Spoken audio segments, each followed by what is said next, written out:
A 6-year-old is in the hospital with life-threatening injuries this morning. Police say a man shot her and killed her mother, then shot and killed himself. 5:02 in the morning.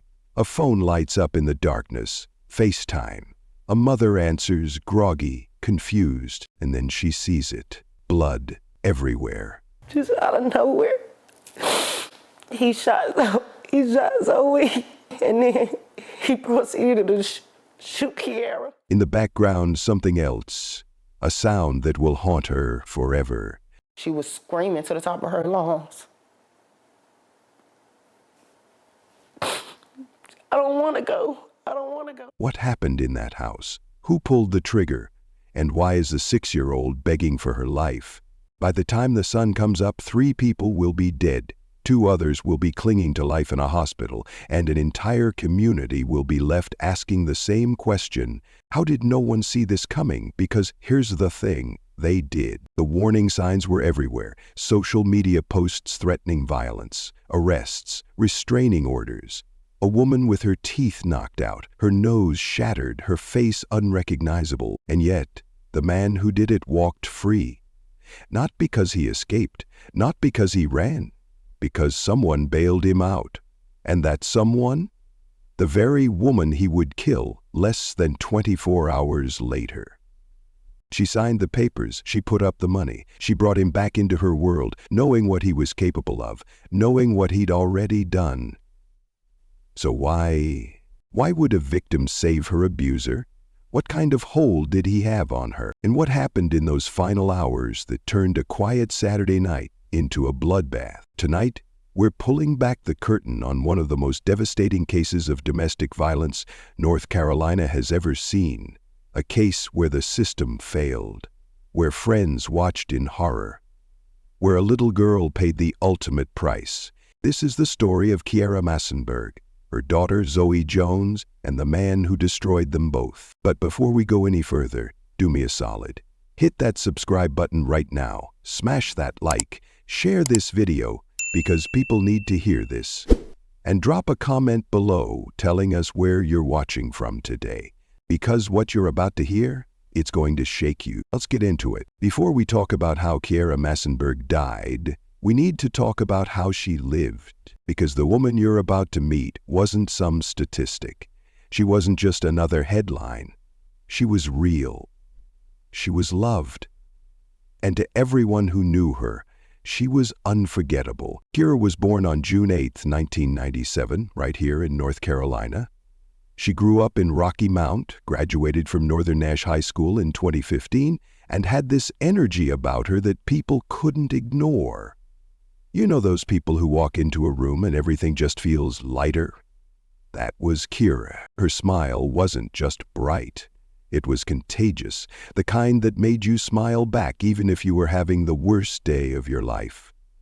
She was a member of MURD Tabernacle Church, where Pastor James Gailliard and the congregation knew her as someone who genuinely cared about people.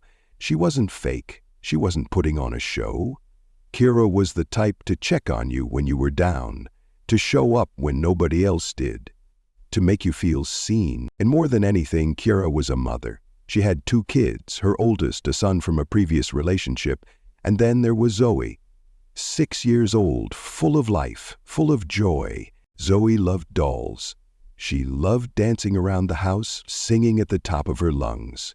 Her favorite song?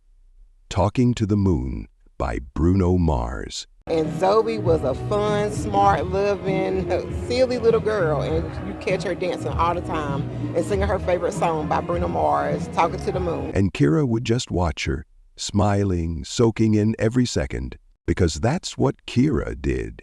She soaked in the moments. She celebrated the little things. She made memories. Friends described her as sweet, kind, the type of person who'd give you the shirt off her back if you needed it. Family said she had this way of making everyone feel special. Everything about her, she was just sweet. Everybody, you met her, everybody fell in love with her. Kiara wasn't perfect, none of us are, but she was trying to be a good mom, trying to build a life for her kids, trying to find happiness in a world that kept throwing obstacles in her way. And for a while it seemed like she was doing okay. On the outside, anyway. Because behind that radiant smile, behind those photos of her and Zoe laughing together, behind the church visits and the family gatherings, there was something else. Something darker. Something she couldn't escape. She was trapped in a relationship that was slowly destroying her. A relationship with a man who claimed to love her but showed it in the worst possible ways. A man who said he'd protect her but left her bruised, broken, and terrified. A man who posted about her on social media like she was his queen, but behind closed doors treated her like she was nothing. And the worst part? She kept going back. Not because she was weak, not because she was stupid, but because that's what trauma does. It convinces you that maybe this time will be different. Maybe he'll change. Maybe if you just love him a little harder, he'll finally see your worth. But he didn't. And on August 11th, 2024, the world would see just how dangerous that hope can be. Daquan Marcateau Jones, 32 years old, Rocky Mount native, known to his friends as Shy or Shy. And if you scrolled through his social media, you'd think he was just another guy trying to make it, posting videos with Kiera and Zoe, smiling, laughing, looking like a family man who had it all together. But social media lies.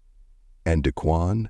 He was a master at the performance. People who knew him said he could be funny, charismatic, the life of the party. He had that bigger-than-life personality that drew people in. When things were good, they were really good. He'd crack jokes, vibe with his crew, talk about his dreams and his daughter like she was his whole world. But when things were bad, they were terrifying, because underneath all that charm was a man who couldn't control his rage, a man who saw love as ownership, a man who believed that if he couldn't have Kiera, nobody could. And he made that clear. Over and over again. Let me take you back to March 2018.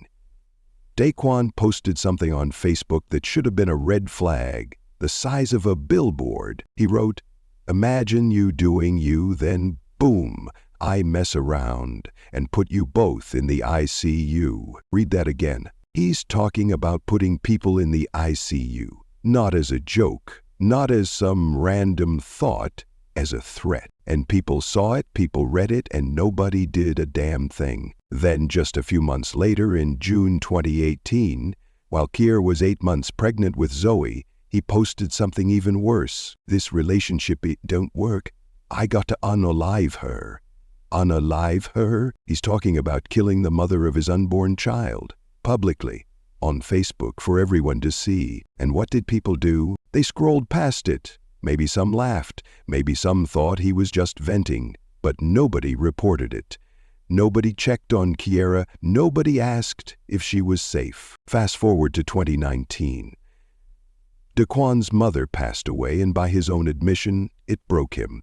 He posted about it. He wrote, "Lost my mama and started drinking. It made me flash out. Couldn't face another heartbreak, so I'd drink until I'd pass out.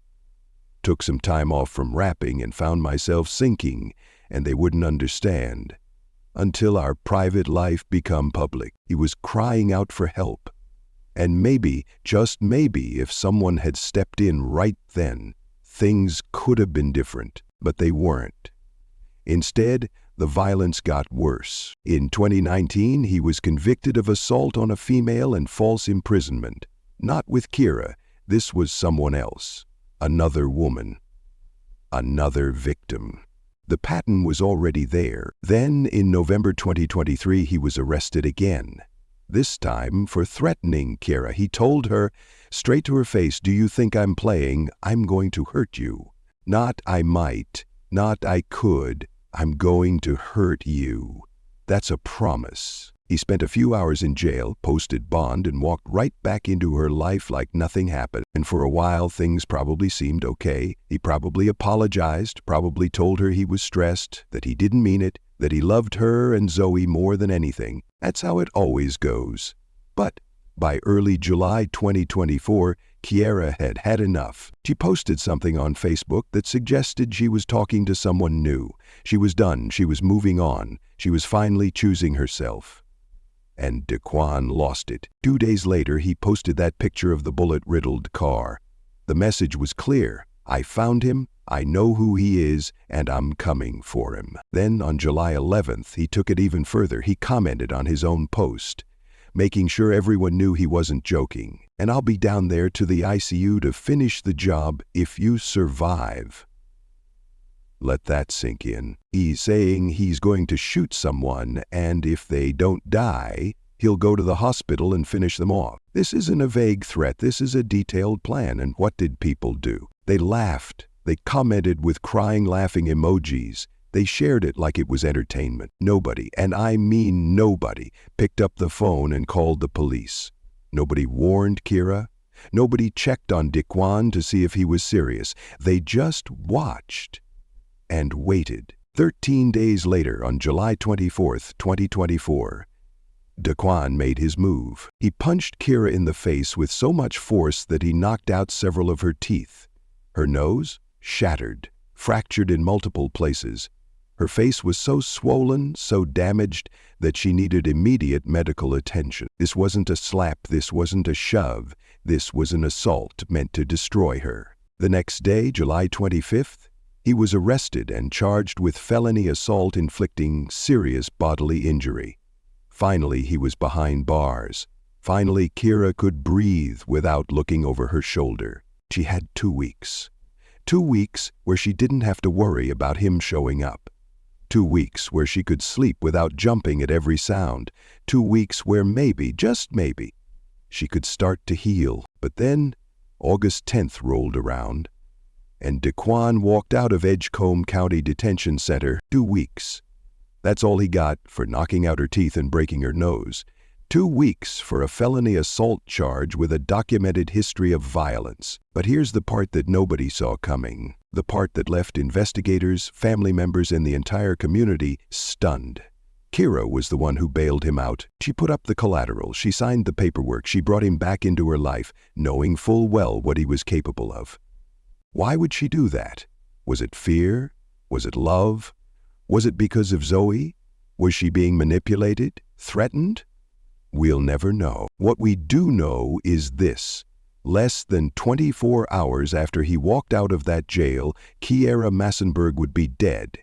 And so would their daughter. August 10th, 2024. Daquan Jones walks out of jail a free man. The sun is shining, he's got his phone back, his freedom back, and access to the woman he'd brutalized just weeks earlier. That night, Kiera makes a decision that would seal her fate. She agrees to hang out with friends. Casual, low-key, nothing out of the ordinary. The gathering is at Makia Page's house on Weaver's Circle in Sharpsburg. Makia is 27, a friend to both Kiera and Daquan. Her 5-year-old daughter Bella is there. So is Zoe. The kids are playing together, running around, doing what kids do. Another friend, 30-year-old Devonte Ricks, shows up too. It's supposed to be a chill night. Friends catching up, kids having fun, nothing heavy. But Daquanta's there. And the energy is off. At first, everything seems fine. People are talking, laughing, trying to keep things light. But as the hours tick by, you can feel the tension creeping in. Something's brewing, something nobody wants to acknowledge. By 5:00 a.m., it all comes to a head. Daquan decides he's leaving, and he's taking Zoe with him. Kiera doesn't want that. She knows what he's like when he's angry. She knows what he's capable of. And she doesn't want her daughter anywhere near him right now. But Daquan doesn't care what Kiera wants. He tells Zoe to get in the car. She refuses. She's scared. She's clinging to her mom, to Bella, to anyone who'll protect her. And then she starts screaming, "I don't want to go. I don't want to go." Her voice is raw, desperate. A 6-year-old child begging not to be taken by her own father. Makia would later describe that moment as the most haunting thing she'd ever heard. Because Zoe knew. Somehow she knew. Daquan doesn't listen. He grabs Zoe, tries to force her toward the car. Kiera steps in, trying to calm him down, trying to reason with him. And that's when he snaps. Out of nowhere, no warning, no hesitation, Daquan pulls out a gun, and he shoots Zoe first. A 6-year-old child, his own daughter, shot at point-blank range. Kiera screams. Makia screams. Devante tries to move, tries to do something, anything, but Daquan isn't done. He turns the gun on Kiera, fires, she drops. Then he aims at Devante, fires again. Devante goes down, clutching his chest. Makia tries to run. She makes it to the driveway, but Daquan is faster. He shoots her in the back of the neck. The bullet tears through her flesh, exits through her face. She's still alive, barely. She stumbles, trying to get away, trying to get to safety. Daquan follows her inside the house. Makia is crawling now, dragging herself toward her bedroom, leaving a trail of blood behind her. She can hear her daughter somewhere in the house. She can hear Bella crying. Daquan catches up to her, stands over her, puts the gun to her head, and Makia does the only thing she can do. She begs, "Please, please don't shoot me again, please." She's looking up at him, this man she considered a friend, and she doesn't recognize him anymore. His eyes are empty, cold. She would later describe it as pure evil. For a moment he just stares at her.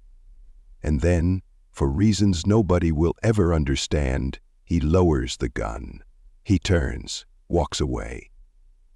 Leaves her there, bleeding out on the floor. Makia hears him leave, hears the door slam, and, in that moment, she does the bravest thing a mother can do. She screams for her daughter. "Bella, run, get out of the house and run." Bella, 5 years old, terrified out of her mind, bolts. She runs to a neighbor's house, pounding on the door, sobbing, trying to explain what just happened. Back inside, Makia is fading. She can't breathe. Blood is pooling around her. She knows she's dying, but she manages to grab her phone. 5:02 a.m. She hits FaceTime, calls her mother, Pamela. Pamela answers, groggy, confused. And then she sees her daughter's face, covered in blood, gasping for air, eyes wide with terror. "Mama, help me. I can't breathe. He shot me." Pamela is screaming now, asking what happened, who did this, where's Bella? Makia can barely get the words out. "It was Shy. He shot all of us." Pamela is already moving, throwing on clothes, calling for help, trying to get to her daughter as fast as she can. But by the time she arrives, the street is swarming with police, ambulances, crime scene tape everywhere. Makia is already being loaded into an ambulance. Devante is being rushed to surgery, and Bella is with a neighbor, traumatized but alive. But Kiera? She's gone. And Zoe? Daquan has her. He's dragged both of them into Kiera's car, shoved Kiera's body into the back seat, and taken off with Zoe still clinging to life. He's driving, fast, headed south, and nobody knows where he's going or what he's planning to do next. Daquan is behind the wheel now, speeding through the dark back roads of North Carolina. In the back seat, Kiera's lifeless body, and somewhere in that car, bleeding, barely conscious, is 6-year-old Zoe, his daughter, the child he just shot. What's going through his mind right now? Is there any part of him that regrets what he's done? Any shred of humanity left? We'll never know, because Daquan isn't stopping. He's not turning himself in. He's not calling for help. He's running. First stop, a house on Lee Road in Nash County. It's unclear whose house it is. Some reports suggest it might belong to his sister. What we do know is that Daquan pulls up, gets out of the car, and does something that defies all logic. He carries Zoe to the front door. This little girl, critically wounded, bleeding from a gunshot wound inflicted by her own father, is left on the doorstep like a package. He doesn't knock, he doesn't explain, he just leaves her there and walks away. The people inside hear something. A noise, maybe a whimper, and when they open the door, they find Zoe collapsed, barely breathing. They panic. They call 911 immediately. Within minutes, paramedics arrive and rush her to the hospital. She's alive, barely, but she's fighting. Meanwhile, Daquan is already gone, back in the car, back on the road, Kiera's body still in the back seat. He drives to Gold Rock, another area in Nash County. This time, he's headed to a house on Jamie Road, the home of Sean Alston, a friend, someone he trusts. Daquan shows up in the early morning hours, and Sean immediately knows something is wrong. Daquan's clothes are covered in blood, his hands are shaking, his eyes are wild. Sean asks what happened. Daquan tells him Kiera is in the car, says she's asleep. Asleep. Sean doesn't believe him. Something about the way Daquan is acting, the way he's avoiding eye contact, the blood. It doesn't add up. So Sean goes outside to check. He walks up to the car, looks in the back seat, and his stomach drops. Kiera isn't asleep. She's dead. Slumped over. Gunshot wounds, blood everywhere. John rushes back inside, trying to process what he's just seen, trying to figure out what to do. But before he can make a move, he hears sirens. Police have been tracking Daquan. They know about the shooting at Makia's house. They know he fled the scene, and they've traced him here. Squad cars surround the property. Officers take positions. They're shouting commands, telling Daquan to come out with his hands up. Inside the house, Daquan knows it's over. He walks into one of the back bedrooms, closes the door, pulls the curtain shut. John is still in the living room, frozen, not knowing what's about to happen. And then, bang, a single gunshot. Officers rush inside. They find Daquan on the floor, a self-inflicted gunshot wound to the head. He's dead. Outside, they find Kiera's body exactly where Sean said it would be. Cold, lifeless. A mother who fought so hard to protect her daughter, now gone. Back at the hospital, doctors are working frantically on Zoe. She's in critical condition. The bullet did devastating damage, but she's a fighter. She's holding on. Makia and Devante are in surgery too. Both of them are a touch and go. The next few hours will determine if they make it. Makia survives. Against all odds, she pulls through. The bullet that went through her neck and exited her face somehow missed every major artery. She'll carry the scars forever, but she's alive. Devante survives too, critical condition but stable. And Zoe? For more than 24 hours she fights. Doctors do everything they can. Her family prays. The community holds vigils. Everyone is hoping for a miracle. But on Monday evening, August 12th, just after 7:00 p.m., Zoe Jones takes her last breath. She's gone. 3 lives lost, 2 survivors, multiple families shattered, and a community left asking, how the hell did we let this happen? The news spreads like wildfire. 3 dead, 2 fighting for their lives, a community in shock. Rocky Mount, North Carolina, a place where everybody knows everybody, is reeling. People can't believe it. They saw the posts, they heard the threats, and nobody thought it would actually happen. But it did. Within hours, Pamela Page goes live on Facebook. The woman who almost lost her daughter. The woman who answered that horrifying FaceTime call. And what she says stuns everyone. She doesn't call for revenge. She doesn't point fingers. Instead, she asks for compassion. My heart also goes out to Shy's family as well. What he did was terrible. It was terrible. No excuse for it. But at the end of the day, he still had people that loved him. He got people who are probably in shock and feel bad for even the ones that he harmed. So this is a time for us to come together. How can you forgive the man who almost killed your daughter, who murdered a woman and a child? But Pamela isn't interested in hate. She's interested in healing. The community rallies. Vigils are held at Rotary Park. MURD Tabernacle Church opens its doors for prayer services. Pastor James Gailliard speaks about reconciliation, about finding solutions instead of just mourning. A GoFundMe is launched for funeral expenses. Within days, it raises over $19,000. On August 22nd, a balloon release is held at Mohammedans in Rocky Mount. Dozens show up. They release balloons into the sky, and witnesses swear a dove flies overhead at the exact same moment. Zoe's spirit, they say, finally free. Why was Daquan released after only 2 weeks? And how many more women have to die before the system actually protects them? Let's talk about the elephant in the room. Daquan Jones didn't just snap out of nowhere. This wasn't some random act of violence that nobody could have predicted. The signs were everywhere. 2019, convicted of assault on a female and false imprisonment. A different victim. A different woman who survived his rage. November 2023, arrested for threatening Kiera. Told her to her face, "I'm going to hurt you." Spent a few hours in jail. Released July 2024. Knocked out Kiera's teeth, shattered her nose, left her face so damaged she needed immediate medical attention. Charged with felony assault inflicting serious bodily injury. And what happened? He got 2 weeks in jail. 2 weeks for breaking someone's face, for a felony charge with a documented history of violence. On August 10th, he walked out of Edgecombe County Detention Center like nothing happened. No ankle monitor, no restrictions, and less than 24 hours later she was dead. So where was the system? Where were the safeguards that are supposed to protect victims of domestic violence? Where was the judge who should have looked at his record and said, "This man is a danger to society"? But here's the thing, this isn't just about Daquan Jones.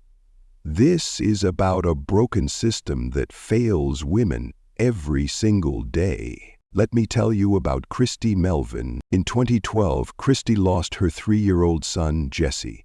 Her ex-husband shot and killed him during a custody exchange, then turned the gun on himself. Custody exchange, a routine handoff, and her baby was murdered. Since that day, Christy has been fighting for something called Jesse's Law, a law that would ensure children are never placed in the presence or custody of a documented abuser. Sounds like common sense, right? At least 10 states have passed similar laws. But North Carolina? Not one of them. Christy has been pushing for this since 2012, 12 years. And she's still fighting. She's testified, she's lobbied, she's shared her story over and over, reliving the worst day of her life, hoping that maybe, just maybe, it'll save someone else. When she heard about Zoe, it broke her all over again. She said, "I've seen the worst possible scenario, and I don't want other people to feel the way I feel. Yeah, she's not my child, but she is. They're all my children.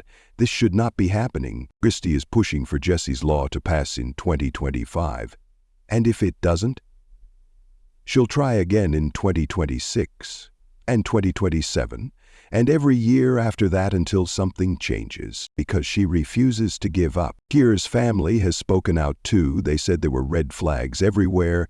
They reached out, they tried to help her, but Kiera was scared. She was trapped, and she was trying to find a way out, but the system didn't give her time. The uncomfortable truth is this: pointing fingers at Daquan doesn't bring anyone back. He's dead. He can't be held accountable. He can't stand trial. He can't face the families he destroyed. But the system? The system is still here, still failing, still letting abusers walk free while victims live in fear. Stronger enforcement of restraining orders, lower bonds for violent offenders, mandatory notification when abusers are released, better monitoring, better resources, better protection. These aren't radical ideas, they're basic human decency. And until we demand better, until we hold the system accountable, until we stop treating domestic violence like it's a private matter and start treating it like the public health crisis it is, more women will die.